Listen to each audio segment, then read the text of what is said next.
The Shark Deck.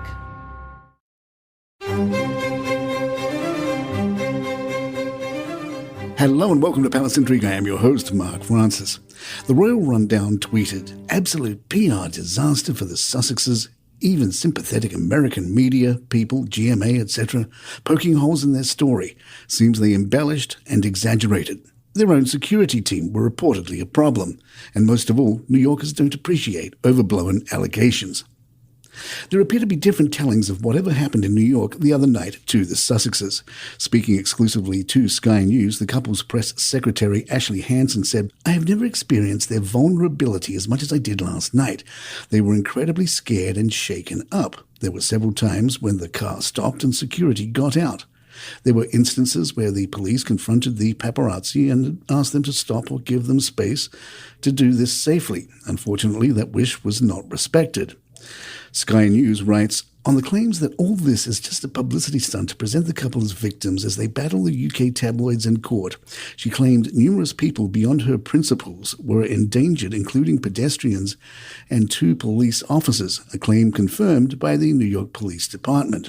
There is plenty of footage of the chase taken at points in the pursuit. Some of it is from CCTV cameras, some seemingly captured by the prince himself, who was seen in the paparazzi footage filming on his mobile phone. The spokesperson said the footage could form part of an investigation which the NYPD has initiated, one which she said the couple had not requested. The words of one member of the security detail tasked with the couple's protection paint a vivid picture of the pursuit from their perspective. Tom Buda, a former detective with the NYPD who also worked at the U.S. State Department, said they used e-bikes to help their sedans to keep up. I witnessed at least 15 lights blown by the paparazzi vehicles.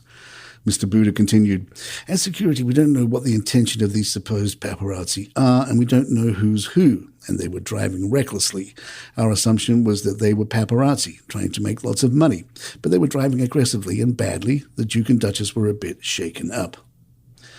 New York City Mayor Eric Adams, himself a former police officer, said, "Public safety must always be at the forefront. In a briefing I received, I heard 2 of our officers could have been injured. I don't think there's many of us who don't recall how Harry's mum died. It would be horrific to lose the innocent bystander during a chase like this, and something to have happened to them as well." 2 New York police officers played down the incident, describing it as a bit chaotic rather than near catastrophic. Palace Intrigue operates out of New York City, and in our experience, it would be near impossible to have a high-speed chase in Manhattan, even at 3 a.m. on Christmas morning. Officers said the Sussexes had been driven around 57th Street, the FDR Drive, and nearby roads for about an hour and 15 minutes as they were followed by paparazzi before they were dropped off at the New York City Police Department's 19th Precinct. They were picked up by taxi driver Suchan Singh shortly after. Singh did not agree with the couple's assessment that it was near catastrophic. Singh told NBC News, "I think that's all, exaggerated and stuff like that, so don't read too much into that. New York City is the safest place to be. There's police stations, there's cops on every corner, there's no reason to be afraid in New York." Singh also revealed he received $50 for his 10-minute drive and said Harry and Meghan seemed nervous. The New York Post reported the route as follows. Harry and Meghan left the Ziegfeld Ballroom on West 54th Street and 6th Avenue around 9:50 p.m. Police say they drove 57th Street to the FDR Drive. That's a straight shot across town that usually moves pretty well. And although we weren't in our cars that night, in our experience, it shouldn't take that long to get to the east side at 10 p.m. Then they headed to the 19th Precinct, which is on 67th between 3rd and Lex. That part of the city tends to be more congested due to traffic coming off the Queensboro Bridge. That's where they hopped in a cab for a 10-minute ride before heading back to the precinct. From there, they reportedly made their own way home. Whatever home means in this case, home was said to be about 2 blocks away. A paparazzi driver told ITV they did a lot of blocking and there was a lot of different types of maneuvers to stop what was happening. Their driver was making it a catastrophic experience. If they were going 80 miles an hour, I would probably have been going 20 miles an hour behind them and hoping to keep sight of them. So if it was dangerous and catastrophic, it was more than likely based on the person that was driving. The New York Post shared several other accounts. Writer and photographer Liebe Nieses, who witnessed what happened, told the Post, "They came through the back door through the Hertz car rental store, so despite the barricades and police presence up front, they dodged the paparazzi and headed through a secret entrance, so many paparazzi were left without pictures. When Meghan and Harry emerged, they had someone blocking their faces, so despite the paparazzi waiting for more than 4 hours, none of them were able to get shots." One eyewitness told Page 6 that the couple's security were being a-holes from the start. They were mocking the paps, provoking them. You expect that kind of thing from security, from rappers or whatever, but with good security, which this should be, you expect them to be similar to Secret Service. The security egged on the paps. Former Fox talk show host turned podcaster Meghan Kelly called their claims bullcrap and said it was impossible for a 2-hour car chase to happen in Manhattan. Too many streetlights, stop signs, too much foot car traffic, and hundreds of places you could safely pull over to protect yourself, Kelly tweeted. Also, if they really want to avoid the paparazzi, perhaps the Duchess should stop using them so obviously when she wants to see herself in the paper. Piers Morgan also weighed in, tweeting, "There was no 2-hour car chase. This story is unraveling by the minute." Caitlyn Jenner also had thoughts. "I had been party to paps following me in New York. Definitely not 2 hours, and plenty of evidence. Kind of the point, since they have cameras. LA, even a city with lots of driving and long distances between destinations. Not 2 hours, and again, lots of evidence. It comes with the territory. Wine, wine, wine is all these two seem to do." Sky News reported a celebrity news agency that filmed Harry and Meghan up close also has disputed their version of events and claimed it was actually an SUV in the couple's security detail that was driving recklessly. A statement from Backgrid said, "The photographers report that one of the 4 SUVs from Prince Harry's security escort was driving in a manner that could be perceived as reckless. The vehicle was seen blocking off streets, and in one video it is shown being pulled over by the police. We understand that Prince Harry and Meghan Markle's security detail had a job to do, and we respect their work.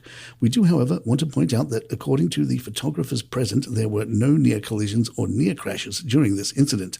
The photographers have reported feeling that the couple was not in immediate danger at any point." Owen Scobie told the BBC, "When you read the statement, you assume it's some sort of fast and furious situation in the middle of New York City, which we know crawls at a snail's pace. It was sort of a game of cat and mouse. Sometimes their car sat in traffic surrounded by photographers on bikes and cars behind them, and then there were moments when the road was clear and the car went up to 80 miles an hour trying to lose some of the people that were following them." Carolyn Durand is Scobie's co-author on Finding Freedom. She told Sky News, "They are all chased all the time. That's very true, but I think 6 blacked-out cars, multiple people on bikes, scooters. He does carry with him those memories of what happened to his mother. He wants to protect his wife and his mother-in-law. I understand that people have very strong points of view on Harry and Meghan, especially after the publication of his book. The Duke and Duchess want to create the compromise where they can live a quieter life in California but still highlight the issues that are important to both of them, and I think that's laudable, certainly. They'll have to make a determination about what that balance is if they really want what life of privacy and how you balance that with people chasing you on the streets of New York or LA or London. The events on the streets of Manhattan don't form part of the case against the tabloid press, which Harry is fighting in London, but they neatly, some say conveniently, embolden his cause." The Mirror reported that it is understood no members of the royal family had reached out as of 10 p.m. on Wednesday. A Buckingham Palace spokeswoman declined to comment. Palace Intrigue will be right back. You know, listening to all these going-ons with the royals just makes me want to grab a glass of wine. And thanks to First Leaf, I've always got a quality bottle on hand. Stay with me and I'll tell you how to save 50% on your first order at tryfirstleaf.com. First Leaf is a wine subscription service. See, I don't know much about picking the right wine, so it always takes time to find something I like, and it's a waste of time and money. So with First Leaf, just go online, answer some easy questions about flavors and tastes you like, and in about 5 minutes, you've created your own personalized wine profile. Then your First Leaf personal wine concierge creates a custom package, and this hand-selected delivery arrives at your door within a few days. It's cheaper and easier than going to the store. I have now found a delicious South Australian Shiraz that I love. In fact, I may just order some more now. It's great to reconnect with friends and family over bottles of First Leaf wine, and I bet you'll feel that way too. So give First Leaf a try. Head over to tryfirstleaf.com/palace to sign up and save 50% on your first 6 hand-curated bottles plus free shipping. That's try first, FIRST, leaf, LEAF.com/palace. PALACE to save 50% on your first 6 bottles plus free shipping. Tryfirstleaf.com/PALACE. Hey, I want to tell you about HelloFresh, America's #1 meal kit. Now that the coronation is over, the spring sunshine is here, and it's calling your name. So don't call for takeout, get HelloFresh instead. And in a moment, I'm going to tell you how to get 16 meals free. With HelloFresh, you can pick from over 40 weekly recipes, but you can choose from over 100 items to round out your order, from snacks and easy lunches to desserts and pantry necessities. So I got a chance to try the Santa Fe pork tacos with Monterey Jack and lime slaw the other night. I mean, to go out and get all these ingredients would take you an hour at the grocery store, and then you have to do all the prep work and the chopping, and then there's all this waste. But with HelloFresh, you get exactly what you need in one convenient kit. It took about 15 minutes to make and super delicious. You can even control the spice if you like them a little hotter. Delicious. So right now, you can get 16 free meals when you go to HelloFresh.com and use the code PALACE16. It's PALACE16. That's because, we're Palace Intrigue, and it's 16 free meals. HelloFresh.com, code PALACE16, and you'll also get free shipping. It doesn't get any easier. HelloFresh.com and use the code PALACE16. And we here at Palace Intrigue thank you for supporting our sponsors.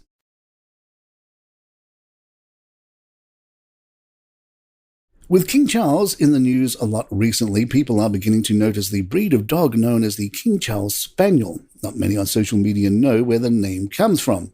One person said, "I assume someone thought the dog's ears looked like Charles' hair and the name just stuck." However, that's not the case. The Cavalier King Charles Spaniel actually got its name from King Charles II. King Charles II loved the relatively new breed, derived from the small toy spaniels which were popular in the 16th, 17th, and 18th centuries. It was eventually crossed with pugs and the Japanese chin and became what we today know as King Charles Spaniels. The Charles even made a decree that King Charles Spaniels must be allowed in any public space, even the House of Parliament, which still exists today. Presumably, the King Charles Spaniels are welcome at the Prince of Wales Guest House, a trio of rustic buildings beside a 350-year-old village in Zelan Valley in Transylvania. The New York Times took a look at this property, owned by King Charles since 2008. The king vacations there for a week, nearly every May, bringing along friends and a retinue of security. Count Tibor Kalotny helps keep the place running. He said, "In England, it's more like a stage. It's more artificial. You can find a Gucci bag in a village in the Cotswolds, but there won't be much muck around anymore, or chickens walking in the street, which we have here. It's the difference between Disneyland and the real thing." He's also had it with the Dracula jokes. "Always terrible, always a cliche." Ben Stevens recently visited the guest house and said, "You can be in Scotland and feel like you're on your own, but then you hit a road or you find a car park or a footpath with a sign on it." His sister added, "Whereas here, you don't see any other sign of human life." Miss Cotton continued, "No telephone poles, no cars, you don't even hear airplanes. We didn't see human tracks, we saw bear prints." The Times tells us other than nature walks and meals, there are 10 different menus, including a variety of goulashes. Activities are fairly limited. For about $65, there is the add-on option of a picnic and a ride in a cart pulled by 2 horses, an employee at the reins. One recent afternoon, the driver steered the horses for 40 minutes, then stopped and put a grate over a small fire pit. Lunch was a slab of medium well pork with a side of more pork and mushrooms. In a nearby field, a shepherd tended to about 100 loudly bleating sheep. Wrapping up this week's list of royal jobs as collected by The Guardian, the gold and silver stick. These are ceremonial bodyguards. Gold stick in waiting once attended the king from rising to going to bed. Princess Anne is the current gold stick. And finally, the Master of the Horse was created in 1340. It used to be a significant political appointment, but now it's purely ceremonial. The Crown Equerry deals with day-to-day horsey business, and the Master only appears at occasions demanding an absolutely spectacular hat. And there you have it. If you'd like to email us, our address is thepalaceintrigue@gmail.com. Please follow us on Spotify, iTunes, Google Podcasts, YouTube, or your favorite app of choice. I'm Mark Francis. My thanks to John McDermott. This is Palace Intrigue, and good times.